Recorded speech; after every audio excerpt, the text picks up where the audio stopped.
I wasn't doing anything special that night. Just the usual, television buzzing faintly in the corner, half a leftover pizza from yesterday sitting in the fridge, and a room wrapped in a silence too heavy to feel comfortable.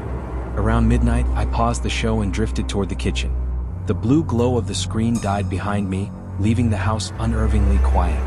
When I opened the fridge, the cold air kissed my face, almost refreshing, almost unnatural. I pulled out the greasy cardboard box, popped it open, and without even thinking, tore a bite straight from it. But when I turned back toward the living room, something was wrong. Something was out of place. There on my couch was a husky. Not just any husky. A massive, muscular beast, gray and white coat glistening under the dim lamp, thick fur bristling like a carried static. Its head was perfectly straight, locked forward, and its ice blue eyes fixed on me. I froze. No sound had warned me. No bark. No scratching at the door. Not even the creak of paws across the floorboards. And the worst part? I didn't own a dog. For several seconds we just stared at one another, me standing there in the hallway with a pizza box half open in my hands, and it sitting still as a statue, not blinking, not twitching, not even showing the rhythm of breath in its chest. Slowly I placed the box on the counter. My hand slid toward the kitchen drawer where I kept a heavy flashlight. Something solid, something that made me feel less like prey. But when I turned back, the husky had shifted. It was sitting upright now, too upright, unnaturally stiff, as though its body hadn't been built to sit the way normal dogs do. The angles were wrong. Too sharp. Too precise. I tried to think logically. Maybe I had left the door unlocked. Maybe it had wandered in from the neighborhood. But my stomach told me otherwise. Because I knew. I always locked everything. Deadbolt, chain, windows sealed tight. Every night. Still, I walked to the front door just to prove myself wrong. My fingers rattled the knob. Locked. The deadbolt clicked firm. No cracks, no shattered glass, no sign of entry. That thing had gotten in another way. Or worse, maybe it had been here all along. I stepped into the living room, the flashlight trembling in my grip. The second I closed the distance, the husky rose. Not with the lazy stretch of an ordinary dog. Not even with a threatening pounce. It stood too smooth, too deliberate. And then it moved. No warning bark. No growl. Just a blur of fur and teeth as it launched at me like something fired from a cannon. I hurled the flashlight with all my strength and dove left. The beast slammed into the side table with a thunderous crack, splintering the wood into jagged pieces. The noise was deafening. My chest rattled with it. I sprinted down the hallway, my feet barely hitting the floor, heart hammering like a drumbeat. I slammed my bedroom door shut, twisting the lock until it clicked. The thin metal latch felt pitiful against whatever was on the other side. I heard it. Breathing. Not fast, not animalistic panting. But deep, ragged, steady breaths, as if lungs too large were straining against a ribcage too small. The sound filled the hallway, pressed through the wood. And then came the scratching. Claws, or fingers, dragging slowly down the door. Not random. Not frantic. Intentional. It scratched in lines like it was marking. Then it tapped the handle. Testing. Thinking. This wasn't animal behavior. This was something else. I stayed pressed against the wall, clutching the old baseball bat I'd kept under the bed for years. I hadn't swung it since high school, but in that moment it was the only barrier between me and the impossible. Then, silence. A silence too long, too perfect. I forced myself to act. My eyes darted to the bedroom window. An escape. I shoved my fingers under the frame and pushed. Nothing. My stomach dropped. The nails. I'd pulled them out last spring when I repainted. But now, they were back. Dozens of bent, crooked nails hammered in from the outside, sealing me inside like a coffin. My blood turned to ice, and then I saw it. The door to the room was open. I hadn't heard the lock turn. I hadn't heard the hinges creak. But the door was wide, black hallway yawning beyond it. I stepped back, bat raised, every muscle in me screaming. Nothing came. No charge. No sound. Just suffocating blackness. Until the light behind me flickered. Then went out. The room plunged into dark. Something was inside. I swung blindly, the bat smashing into something hard, something solid. A growl ripped through the air, but not the growl of any dog I'd known. It was wet, gurgling like a man choking on broken glass.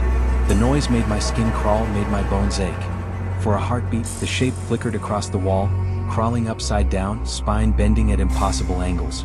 The dog's face remained, but the body beneath was tearing itself apart, reshaping into something that no longer belonged to this world. I bolted, through the hallway, into the kitchen. But the kitchen was wrong. Darker. The fridge stood open, its pale glow casting sickly shadows. The pizza box was gone. The counter was scarred with claw marks, grooves dug deep into the tile. One cabinet door hung loose, ripped clean from its hinges. I grabbed a knife, heavy steel, the kind that cut through bone. My hand shook so violently I nearly dropped it. And then I heard it. Not footsteps, not growls, but dragging. The sound of something enormous crawling across the ceiling above me, claws scraping the drywall in long, deliberate strokes. Bones grinding against rust. Moving slow, too slow, as if it wanted me to know that I wasn't alone. I ducked low and slid under the heavy wooden table, clutching the knife so tight my knuckles went pale. My breath came in shallow bursts, every exhale sounding far too loud in the suffocating silence of the house. Then came the sound, thump. Something landed above me. Another thump, heavier, closer. My chest tightened. And then, it dropped. Straight down from the ceiling into the hallway, like gravity itself had spat it out. For the first time I saw it clearly. Its limbs were grotesquely elongated, far too long for any normal creature. Its skin stretched thin across shifting muscle and bone, as if it didn't belong in its own body. The face was that of a dog, at least it had once been. But the body beneath was wrong, hideously wrong. Parts of it bulged and pulsed, shifting as though something inside was trying to claw its way out. The legs bent in unnatural directions, first backward with a sickening pop, then forward again with a sharp snap. Each step echoed with cracking joints, as if bones were breaking and resetting with every movement. It twitched violently as it walked, like it had never quite learned how to use the skin it was wearing. Then it turned toward me. I froze, paralyzed, crouched beneath the table, barely 6 feet away. Its head jerked side to side, sniffing, listening. The air stank of wet fur, rusted iron, and rot. It reached the edge of the table and stopped. My body moved before my mind could. Instinct took over. I scrambled to my feet, heart hammering, and bolted toward the back of the house. That's when it shifted. It didn't chase me upright like a man or a beast. Instead, it dropped down low, its limbs flailing against the floor like the legs of a spider, smacking the wood in uneven bursts of speed. It was faster this way, disturbingly fast.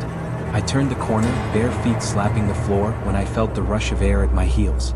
One of its claws slashed through my jeans, slicing skin beneath. I stumbled, nearly sprawling face first into the ground, but somehow caught myself. There was no hiding now. It had seen me. It stalked forward with unsettling calm, dragging its hands along the floor as though mocking me.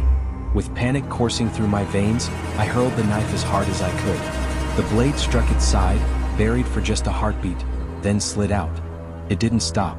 Desperate, I grabbed the heavy cast iron skillet from the counter and swung with everything I had. The impact rang out like a church bell in the dead of night. I felt bones snap beneath the blow, the vibration rattling up my arms. It staggered, but only for a breath. The moment it saw me retreat toward the door, its body convulsed, and it lunged forward, shrieking in a pitch that didn't belong in this world.